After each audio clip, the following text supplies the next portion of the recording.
BN Banswara news channel से सईद मिर्जा हिंदुस्तानी की report. गीतकार, रचनाकार, वरिष्ठ उद्घोषक आकाशवाणी बांसवाड़ा के प्रमोद शर्मा ने आज BN Banswara news channel studio पर सईद मिर्जा हिंदुस्तानी को अपनी अमूल्य पुस्तक अरदास भेंट की। अब जानते हैं शर्मा के मन की बात। बांसवाड़ा संभाग की प्रथम महिला पत्रकार, वीडियो न्यूज एंकर प्रेरणा उपाध्याय के साथ। तेरी कसी हुई मिट्टी में बंद लकीरें जागेगी, तो चलने की बात करे है यह सरपट दौड़ के भागेगी। खुद ब खुद झरने दे फल को, तोड़ अभी न डाल से।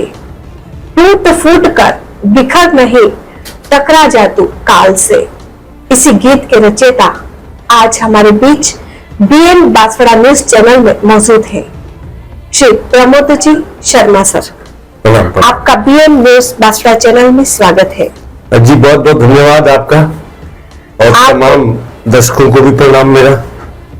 आप आकाशवाणी बांसवाड़ा में वरिष्ठ उद्घोषक के पद पर कार्यरत हैं। आप में कई छुपी हुई प्रतिभा है और आपने कई रचनाएं, जैसे कि सच तो ये है, सड़क पर उतरेगा ताजमहल, छुपी हुई लड़की जी, कोसों दूर, प्रकाश और छाया, और साथ ही कई राजस्थानी और हिंदी में कथा, उपन्यास, कविताएं आपने रची है और कई पत्र पत्रिकाओं में भी आपकी रचनाएं प्रकाशित हुई है। तो आज बीएन बांसवाड़ा न्यूज चैनल में आप हमें अपनी रचनात्मक यात्रा कब से शुरू हुई, कहां कहां कौन से पड़ाव आपने पार किए, उसके बारे में हमारे दर्शकों को बताइए। सबसे पहले बीएन बांसवाड़ा चैनल को धन्यवाद कि उन्होंने मेरा चयन किया आज के दिन के लिए, बातचीत के लिए। और खासतौर से प्रेरणा जी, आपको प्रणाम मेरा विशेष कि आपने यह अवसर मुझे मुहैया करवाया। आपने मेरा पहला सवाल पूछा कि रचना यात्रा के कौन कौन से पड़ाव रहे। जी हाँ। एक बहुत लंबी दुरू किस्म की रचना यात्रा मेरी रही है। जी हाँ। मैं जब बहुत छोटा था, यानी स्कूलों में जब पढ़ते थे हम, उन दिनों में आमतौर पे पिताजी प्रधानाध्यापक थे। जी हाँ। तो मुझे सांस्कृतिक कार्यक्रमों में जाने का मौका मिल जाता था। वहां से कुछ कविता पाठ का मन में उगने लगा, कुछ साहित्य का विचार बनने लगा, कला की तरफ झुकने का मन हुआ, तो मैं वो सब खोजने लगा। जी हाँ। अलग अलग गाँव में हम लोग रहा करते थे, लेकिन वहां पर कोई साधन नहीं था, ऐसा कोई अवसर नहीं था। 1980 में मैं पहुंचा हनुमानगढ़। जी हाँ। हनुमानगढ़ जब पहुंचता हूं तो वहां पर मेरी कुछ मित्रों से मुलाकात होती है। जी हाँ। और वहां जाकर के मैं राजस्थान साहित्य परिषद का सदस्य बनता हूं, सचिव बनता हूं उसका। और उस शहर में हम धीरे धीरे नुक्कड़ नाटक, कवि गोष्ठियां, क्षेत्रीय साहित्य सम्मेलन, संभाग स्तरीय साहित्यकार सम्मेलन, ये सब हमने आयोजित किए। जी हाँ। तो उससे क्या हुआ कि थोड़ा सा साहित्य की तरफ एक निरंतर झुकाव बनता ही चला गया। जी हाँ। मुझे याद पड़ता है कि हमने वहां पर हरीश बैदानी जी को भी बुलाया, मोहम्मद सदीक साहब को भी बुलाया, और जो वरिष्ठ गीतकार थे उनको भी बुलाया।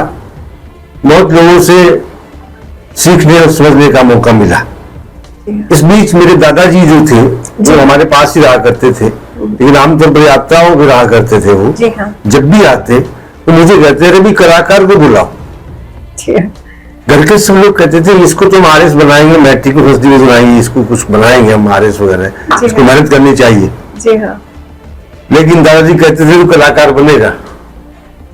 अब कहाँ एक अनपढ़ व्यक्ति की भविष्यवाणी, कहां से पढ़े लिखों का आकलन, तो पढ़े लिखों का आकलन एक तरफ रह गया और दादाजी का जो कहना था वो सच हुआ।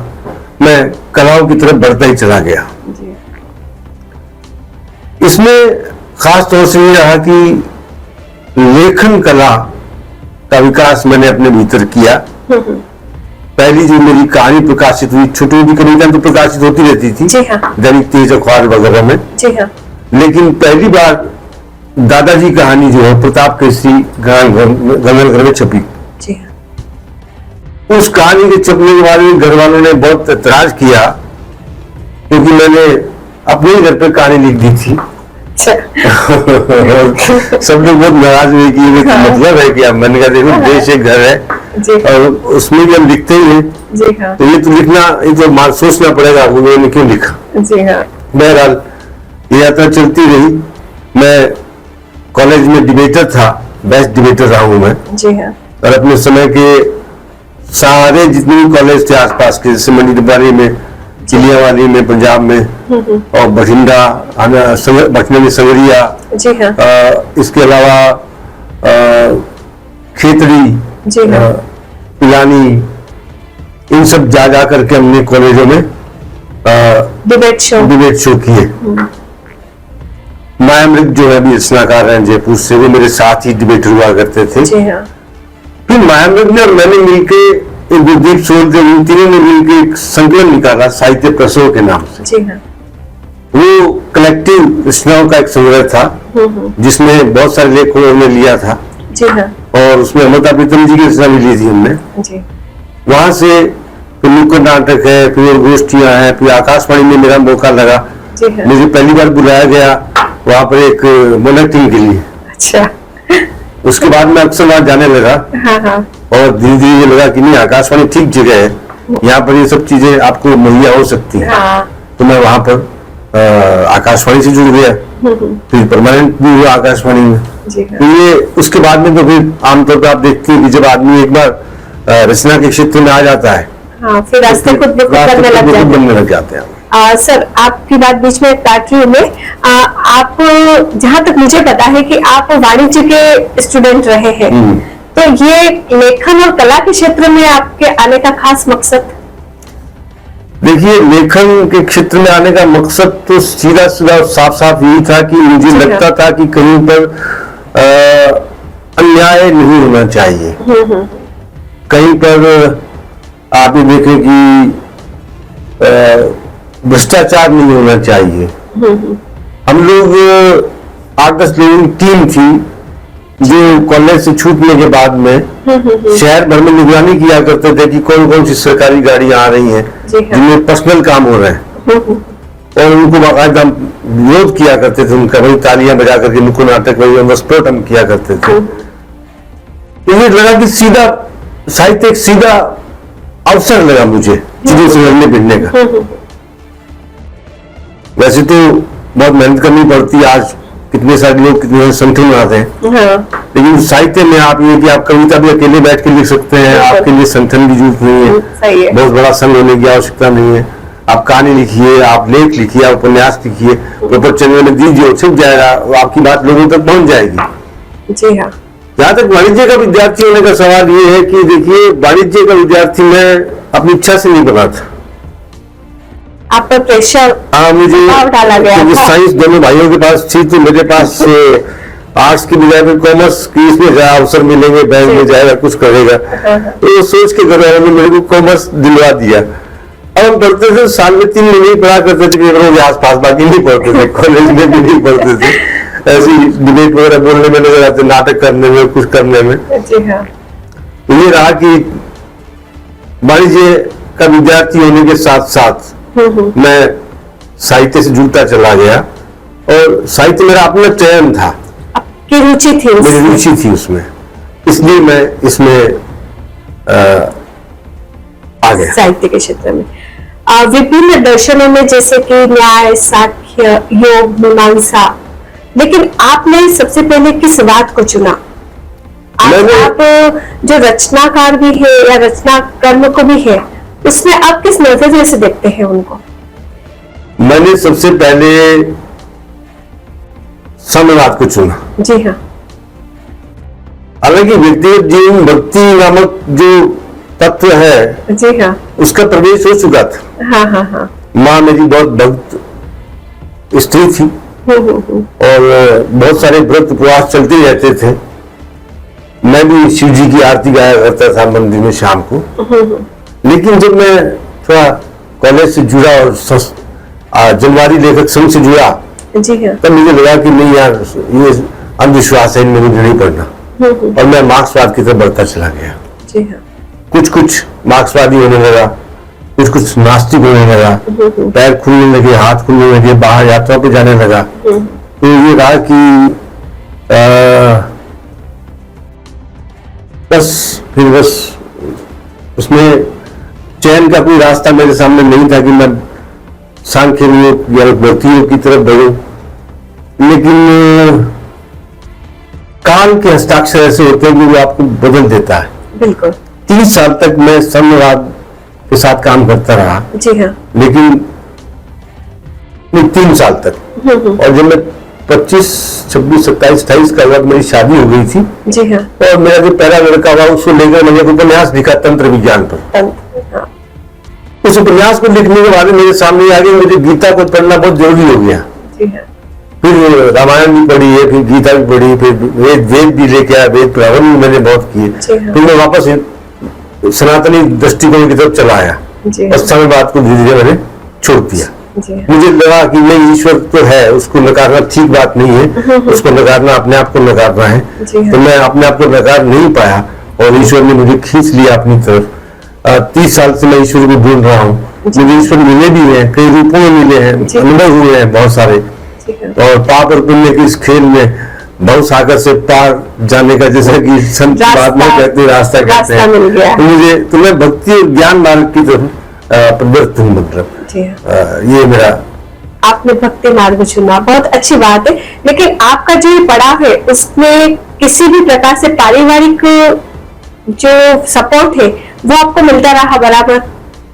क्योंकि आपकी जो कॉमर्स से वापस आप आकाशवाणी से जुड़े, उसके बाद आपकी रचनाएं प्रकाशित होती है, आप कई कवि सम्मेलनों में, मुशायरे में भी जाते हैं। जी जी। तो परिवार की तरफ से आप, परिवार ने कभी कोई बाधा नहीं डाली। परिवार तो मेरा बहुत बेचारा किस्म का परिवार था। हाँ हाँ। मतलब एक ब्राह्मण, अध्यापक ब्राह्मण जैसा होता है वैसे मेरे पिता थे। और माँ अनपढ़ थी लेकिन लिख पढ़ लिया करती थी। भाइयों से मेरा बहुत अच्छा स्नेह था। बहन थी छोटी मुझसे, बड़ा कोऑपरेट किया करती थी। मेरी रचनाओं को काट के रिश्ते में लगाना, चिपकाना, तैयार करना, ये सब काम वो कर दिया करती थी। तो ये सारी बातें रही कि परिवार का तो बहुत साथ रहा। जी हाँ, बिल्कुल। परिवार भी सपोर्ट रहेगा आगे पीछे से अपना, तो हम तरक्की करते जाएंगे। तो पारिवारिक पृष्ठभूमि में आपका बिल्कुल सपोर्ट रहा। लेकिन 40 साल की जो रचना यात्रा है उसके बारे में, जो मनुष्य को आप कहां तक देखते हैं? हाँ, मनुष्य, दरअसल ये बहुत टेढ़ा और बहुत गहरा सवाल है। जी हाँ। क्योंकि मैंने मनुष्य को तिल तिल करके मरते हुए भी देखा। जी हाँ। और मनुष्य को मैंने एक दूसरे पर आक्रमण करते हुए देखा, बिल्कुल, शोषण करते हुए देखा। तो मेरे लिए मनुष्य एक पहेली बन गया। मैं ये समझने की कोशिश करने लगा कि आखिर मनुष्य ऐसा क्यों करता है। तो 40 साल की यात्रा के बाद मैंने ये पाया कि मनुष्य पराधीन है। वो अपनी इच्छाओं के अधीन है, वो अपनी वासनाओं के अधीन है, वो अपनी कामनाओं के अधीन है, वो अपनी अभिव्यक्ति के अधीन है। और इसमें से मुक्ति की आकांक्षा जो है उसमें लगातार आपको दिखाई देगी कि वो मुक्त होना चाहता है उससे। तो मेरे सामने जो मनुष्य खड़ा है, जी हाँ, वो मुक्त होने की तरफ बढ़ता हुआ मनुष्य है। जी हाँ, जो मुक्ति चाहता है। जी हाँ। लेकिन ये मुक्ति बाहर नहीं है, क्योंकि बाहर से हम सब कुछ बदल देंगे, अब भीतर से अगर खुद को नहीं बदलेंगे तो वो बदलाव किसी भी काम का नहीं रहेगा। बिल्कुल, मनुष्य को भीतर से ही बदलना है। आपको बहुत सारे पुरस्कार मिले जो कि हमारे स्क्रीन पर भी चल रहे हैं, जो आपके पुरस्कार है, तो उसके प्रति आपका क्या दृष्टिकोण है? और साहित्य समाज से दूर हुआ या समाज साहित्य से? क्योंकि आजकल जो भी कवि सम्मेलन होते हैं, उन कवि सम्मेलन में हम देखते हैं कि कवि तो ज्यादा है लेकिन कविताएं सीमित बनकर रह गई है। उसके बारे में आपका क्या दृष्टिकोण है? जी, 2 सवाल है आपके। एक तो पहला तो सवाल है कि पुरस्कार कौन कौन से पुरस्कार मिले। तो बड़े पुरस्कारों में तो राष्ट्रीय साहित्य अकादमी, भाषा संस्कृति अकादमी का पुरस्कार था 51,000 रुपए का। जी हाँ। मुरलीधर व्यास कथा पुरस्कार वो मिला। जी हाँ। और बाकी छोटे मोटे पुरस्कार जो जिला स्तर के होते हैं या राज्य स्तर के होते हैं, खींगलाल मुनीलाल पुरस्कार था, खींगलाल मुनीलाल। एक पुरस्कार और था। ऐसे कई सारे पुरस्कार मिले। कुल मिलाकर के पुरस्कारों के प्रति एक बगावत भरा दृष्टिकोण था मेरा कि मैंने सार्त्र को पढ़ा, सार्त्र के बारे में पढ़ा। जी हाँ। सार्त्र कहते हैं पुरस्कार आलू का बोरा है।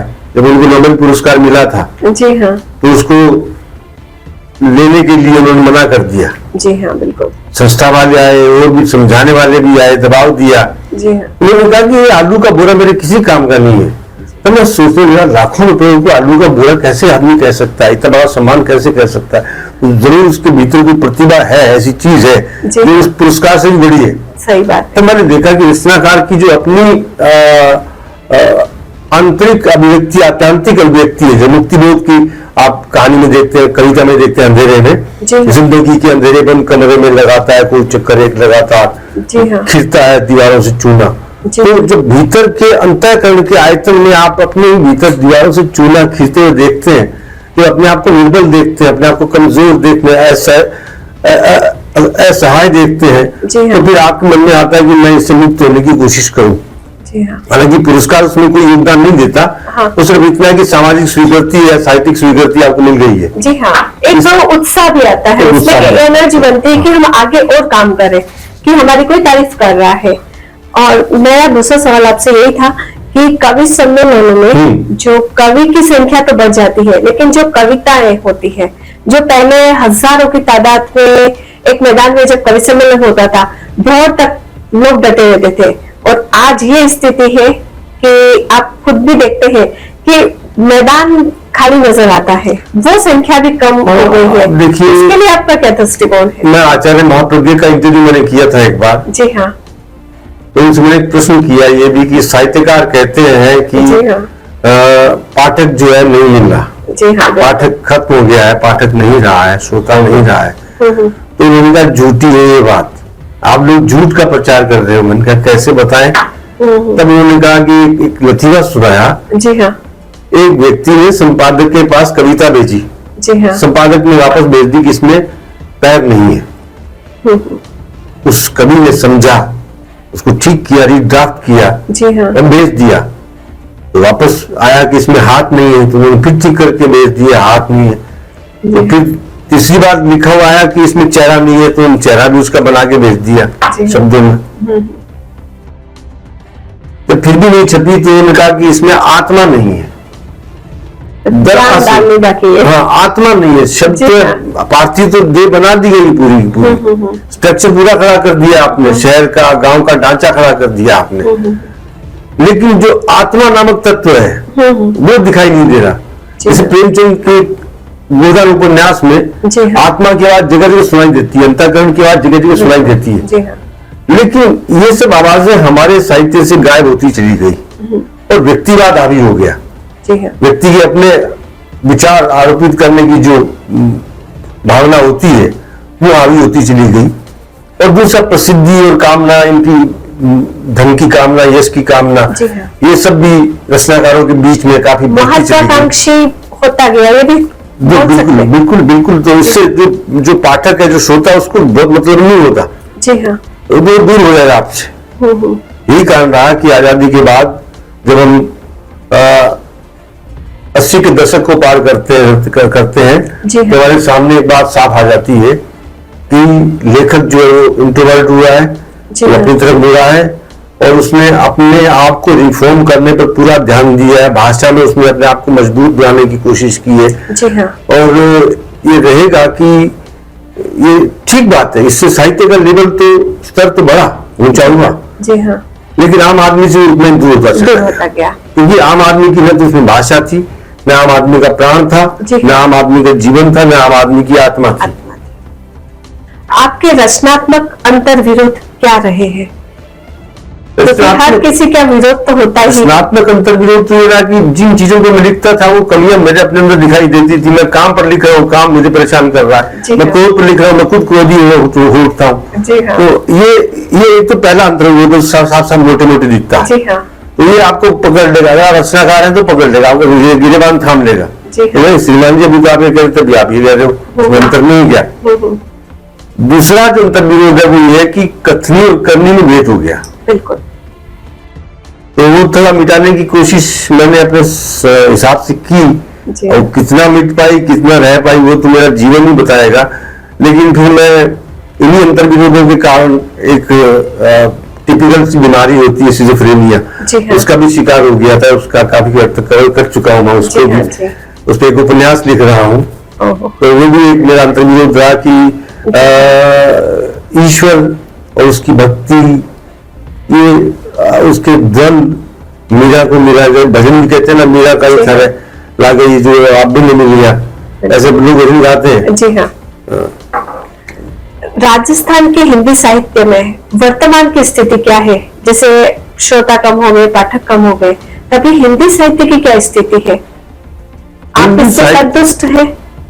देखिए, हिंदी साहित्य में रचनाकार अभी समर्थ रचनाकार है राजस्थान में। जी हाँ, अरिंता देव है जयपुर से, हरीश चंदानी जी है, मायामृग है, जी हाँ, उधर बाड़मेर से राजधान सिंह भाटी है, जी हाँ, हनुमानगढ़ से दीनदयाल शर्मा जी है, जी हाँ, बीकानेर से मधुआचार्य आशावादी है, हरीश पी शर्मा है, जी हाँ, और बहुत सारी महिला कवि कवियत्रियां भी इसमें आगे, नंद किशोर जी आचार्य हैं। जी हाँ, इन सब लोगों की वजह से राजस्थान मजबूत है। इस बात को जो हिंदी का पुरस्कार था एकेडमी का, जी। तो राजस्थान में कोई मिला। जी हाँ, तो ये सब देखकर लगता है कि रचनाकार साउंड है राजस्थान का, मजबूत है, जी हाँ, और वो राष्ट्र की मुख्य धारा में परिवर्तन करने की शक्ति रखता है। जी हाँ, लेकिन बस बात वही है कि उसके पास वो लिंक नहीं जुड़ रहा उसका उस बड़े समुदाय, पाठक समुदाय से।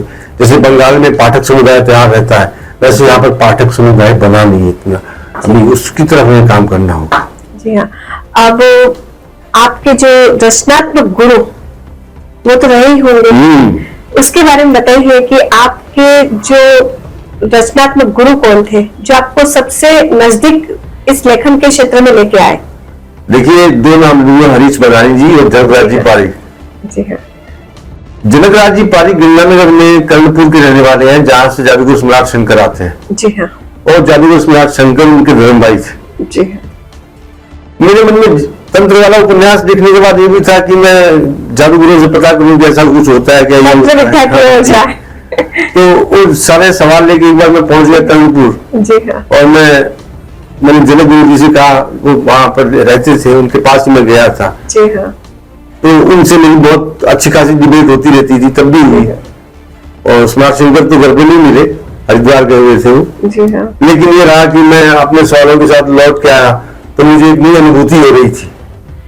मुझे जनक गुरु जी बाद में मेरे घर भी आते रहे, मेरे क्वार्टर में आते रहे। जी हाँ, उधर बीकानेर से हरीश बदानी जी आते थे, वातायन का काम हमने किया, जी हाँ। अफ्रीका का। जी तो वातायन के लिए डोनेशन इकट्ठा करना था, तो पूरा गंगानगर जिला मैंने खंगाल डाला था। जी हाँ, तो ये दो मेरे प्रिय ऐसे गुरु हैं रचनात्मक, जिनकी वजह से मैं रचना में टिका रहा, क्योंकि ये एक ऐसा क्षेत्र है जी हाँ, जहां अगर आपको बहुत उपलब्धि नहीं हो रही तो वहां आदमी रहता नहीं है, कि छोड़ देता है उसको। बिल्कुल। बहुत सारे रचनाकार ऐसे हैं, लिखना छोड़ गए, हाँ, अपना रास्ता बदल देते हैं। लेकिन मैं नहीं छोड़ पाया, जी। क्योंकि मुझे जिन हाथों ने पकड़ा था वो हाथ मुझे नहीं छोड़ रहे। बिल्कुल, उन्होंने थामे रखा था जी, आपको, बिल्कुल। और आपको इस क्षेत्र में और आगे बढ़ाया। जी, अब चलते चलते शर्मा साहब, आप हमारे दर्शकों को क्या संदेश देना चाहेंगे? दर्शकों को तो संदेश बस यही है कि भाई मनुष्य बने रहिए, जी हाँ, और कमियों का एक पुतला है मनुष्य, बिल्कुल, उसमें कमियां तो आएंगी, काल की आएंगी, समय की आएंगी, परिधि की आएंगी, ड्यूटी की आएंगी, घर जी के हाँ। अंतरिक दीवारों की आएगी, बाहर खिड़कियों से आएगी। तो ये सब चीजें तो आती रहेगी, बिल्कुल, लेकिन आपने ये सोच लेना है कि मैं किसका वंशज हूं। मैं सनातन धर्म में विकसित होने वाला एक प्राणी हूं। जी हाँ, मैं उस देश में रहता हूं जहाँ सनातन धर्म है, जी हाँ, तो उसे निश्चित रूप से अपनी पहचान करनी होगी, जी हाँ, और साहित्य को पढ़ना होगा, जी हाँ, साहित्य को समझना होगा, अपने परिवारों में साहित्य को लाना होगा। ये एक संस्कृति विकसित करनी पड़ेगी। और दूसरा मैं ये कहना चाहता हूं कि किसी को दुख मत दो। दुख और पीड़ा देने के बाद बड़ा पश्चाताप होता है। बिल्कुल, जैसे क्लॉड ईथरली जो है, जिसने बम डाला था जी हाँ, हिरोशिमा नागासाकी पर, जी। वो बाद में बड़ा पागल हो गया था, आत्महत्या की उसने, जी। सिर्फ इसीलिए कि उसको सहन नहीं कर पाया कि मेरे से इतना बड़ा दूरदर्श कार्यक्रम हो गया, अंतर्ध्वनि चलता रहा उसका। उसके अंदर ये रहा। बिल्कुल। प्रमोद जी शर्मा सर, आपने बीएन बांसवाड़ा न्यूज चैनल में आकर हमारे दर्शकों को बहुत अच्छी जानकारी दी कि काल से डरना नहीं है, परिस्थितियों से घबराना नहीं है, आगे बढ़ते रहना है। आपको बहुत बहुत धन्यवाद। आज हमारे स्टूडियो में आप पधारे। धन्यवाद। नमस्कार। बी स्टूडियो को बहुत बहुत धन्यवाद। अब बांसवाड़ा न्यूज चैनल की खबरों का प्रसारण बांसवाड़ा जिले के GTPL वागड़ केबल पर भी हो रहा है, चैनल नंबर 100 पर। यदि आप भी सामाजिक, धार्मिक, मजहबी एवं सरकारी जनहित योजनाओं का प्रसारण करवाना चाहते हैं तो हमें कॉल करें 9887421584 पर, एवं हमारा दूसरा नंबर है 9099913963 पर, या फिर मोबाइल से HD मोड पर प्रोग्राम रिकॉर्ड कर हमें भेजें हमारे जीमेल पर banswada.news.india@gmail.com पर। जय हिंद, जय भारत।